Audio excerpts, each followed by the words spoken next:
बिस्मिल्लाहिर्रहमानिर्रहीम। अस्सलामुअलैकुम। कहते हैं किसी जगह एक शख्स रहता था जिसके 3 बेटे थे। उस शख्स ने अपने तीनों बेटों के नाम अब्दुल्ला रखे हुए थे। दिन गुजरते रहे हत्ता कि उसे मरजुल मौत ने आन लिया। उसने अपने तीनों बेटों को बुलाकर वसीयत की कि अब्दुल्ला को वरासत मिलेगी और अब्दुल्ला को वरासत नहीं मिलेगी और अब्दुल्ला को वरासत मिलेगी। इसके साथ ही उसकी रूह कब्ज हो गई। वो खुद तो फौत हो गया मगर अपने बेटों को हैरत में डाल गया कि कैसे फैसला करें किस एक अब्दुल्ला को वरासत मिले और किसी एक को नहीं मिलेगी।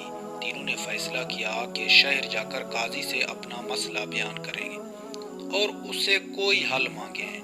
तीनों अपने राज़े राह के साथ सफ़र में रवाना हुए। रास्ते में उन्होंने एक ऐसे शख्स को देखा जो अपनी किसी गुमशुदा चीज को तलाश करता फिर रहा था। उन भाइयों के पूछने पर उसने बताया कि उसकी ऊँटनी गुम हो गई है जिसे वो तलाश करता फिर रहा है। किसी एक अब्दुल्ला ने पूछा, क्या तेरी ऊँटनी एक आंख से काड़ी थी? उस आदमी ने कहा, हाँ हाँ ऐसा ही था। दूसरे अब्दुल्ला ने पूछा, क्या तेरी ऊँटनी एक टांग से लंगड़ी थी? उस आदमी ने जल्दी से कहा, बिल्कुल ऐसा ही है, मेरी ऊँटनी वाकई एक टांग से लंगड़ी थी। तीसरे अब्दुल्ला ने कहा, क्या तेरी ऊँटनी की दुम्ब कटी हुई थी? तो उसने खुशी से कहा, बिल्कुल ठीक, मेरी ऊँटनी की दुम्ब भी कटी हुई थी। बस अब जल्दी से बता दो मेरी ऊँटनी कहाँ है। तीनों अब्दुल्ला ने मिलकर जवाब दिया, बाखुदा हमें आपके ऊँटनी के बारे में कोई इल्म नहीं, हमने उसे हरगिज नहीं देखा। ऊँटनी की मालिक ये सुनकर गुस्से से पागल हो गया। फिर उसने फैसला किया इन तीनों को काजी के पास ले जाएगा। उसे पूरा यकीन था कि उसकी ऊँटनी को ये तीनों ज़ब्ह करके खा चुके हैं और अब अपने जुर्म को छुपाने के लिए झूठ बोल रहे हैं। ऊँटनी वाले ने जब तीनों को अपना इरादा बताया तो उन्होंने कहा, हमें कोई इतराज़ नहीं क्योंकि हम खुद भी काजी के पास ही जा रहे हैं। जब ये चारों काजी के पास पहुंचे तो ऊँटनी वाले ने काजी से अपना किस्सा बयान किया।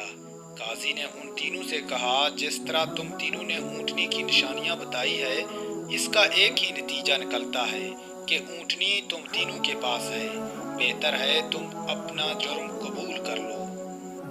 पहले अब्दुल्ला ने कहा, जनाब हमने ऊँटनी तो नहीं देखी थी, हाँ अलबत्ता ऊँटनी के अशार ज़रूर देखे थे। जब मैंने उसे कहा था तेरी ऊँटनी एक आंख से काड़ी है तो मैंने देखा था रास्ते में एक तरफ के घास चरा हुआ था मगर दूसरी तरफ का वैसे ही मौजूद था।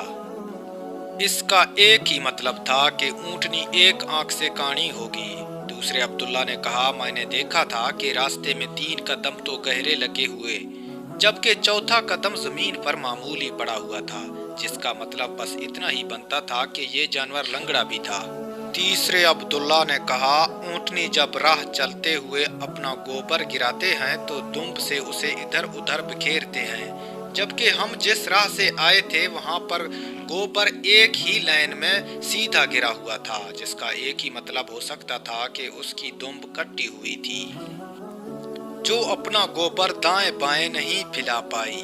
काजी ने बगैर किसी देर के उस आदमी की तरफ देखा और कहा, तुम जा सकते हो, तुम्हारी ऊँटनी इन लोगों के पास नहीं है और ना ही इन्होंने इसे देखा है। ऊँटनी वाले शख्स के जाने के बाद उन तीनों ने काजी से अपना किस्सा बयान किया, जिसे सुनकर काजी बहुत हैरान हुआ और उन तीनों से कहा, तुम लोग आज रात मेहमान खाने में ठहर जाओ, मैं कल तुम लोगों को सोच कर बताऊंगा। तीनों मेहमान खाने में जाकर ठहरे तो उन्होंने महसूस किया कि उनकी निगरानी की जा रही है। कुछ देर के बाद उनके लिए खाना लाया गया जो गोश्त के पक्के सालन और रोटियों पर मुश्तमिल था। पहले ने खाने को देखते ही कहा, ये सालन कुत्ते के गोश्त का है। दूसरे ने कहा, ये रोटियां जिस औरत ने पकाई हैं वो हमल के साथ पूरे दिनों से है। तीसरे ने कहा, ये काजी हराम की औलाद है। ये बात काजी तक पहुंच गई और उसने उन तीनों को अगले दिन अपनी अदालत में तलब कर लिया और उन तीनों से मुखातिब होकर कहा, तुम लोगों में से किसने कहा था कि ये कुत्ते का गोश्त पका हुआ है? पहले ने बोला, मैंने कहा था। काजी ने बावर्ची को बुलाकर पूछा तो उसने इतराफ़ किया कि पकाने के लिए कुछ न था। तो उसको एक शरारत सूझी तो उसने कुत्ते को मारकर उसका गोश्त पकाया और इनको खाने के लिए भिजवा दिया। काजी ने पहले से पूछा, तुम्हें कैसे पता चला ये गोश्त कुत्ते का है? तो उसने बताया, गाय, बकरी या ऊंट के गोश्त के नीचे चर्बी लगी होती है, जबकि ये सारा चर्बी नमा था, इसके नीचे कहीं कहीं गोश्त लगा हुआ था। काजी ने कहा, तुम वो अब्दुल्ला हो जिसको वरासत में हिस्सा मिलेगी। काजी ने दोबारा उनसे मुखातिब होकर पूछा, किसने कहा था ये रोटियां ऐसी औरत ने बनाई हैं जो 9 माह के हमल के साथ अपने पूरे दिनों से है? जवाब में दूसरे ने कहा, मैं हूँ जिसने ये कहा था। काजी ने पूछा, तुम्हें ये कैसे पता चला? तो उसने जवाब दिया, मैंने देखा रोटियां एक तरफ से अच्छी तरह से भुनी और खूब पकी हुई हैं और दूसरी तरफ से बिल्कुल कच्ची लगी हुई हैं। मैंने उससे यही अंदाज़ा लगाया कि रोटियां बनाने वाली ऐसी खातून है जिसे तकलीफ़ के मारे ज़्यादा झुका नहीं जा रहा और वो सामने के चीज़ भी नहीं देख पा रही। इससे ये मतलब बनता है कि औरत हामला है और रोटियां बनाने में तकलीफ महसूस कर रही है। काजी ने दूसरे से भी कहा, तुम वो अब्दुल्ला हो जिसे अपने बाप के माल से वरासत में हिस्सा मिलेगी।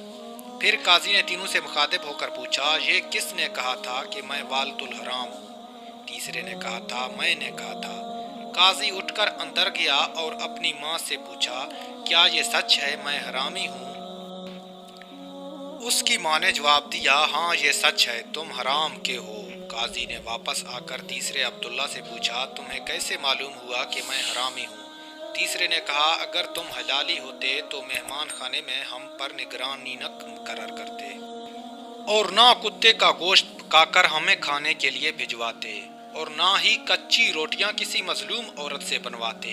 काजी ने उसे मुखातिब होकर कहा कि तुम वो अब्दुल्ला हो जिसे उसके बाप के माल से विरसा नहीं मिलेगा।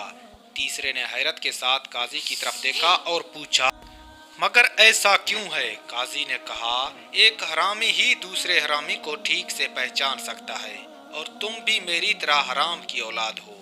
वरासत पाने वाले दोनों अब्दुल्ला अपनी माँ की तरफ गए और दरियाफ्त किया कि हमारे तीसरे भाई का क्या माजरा है।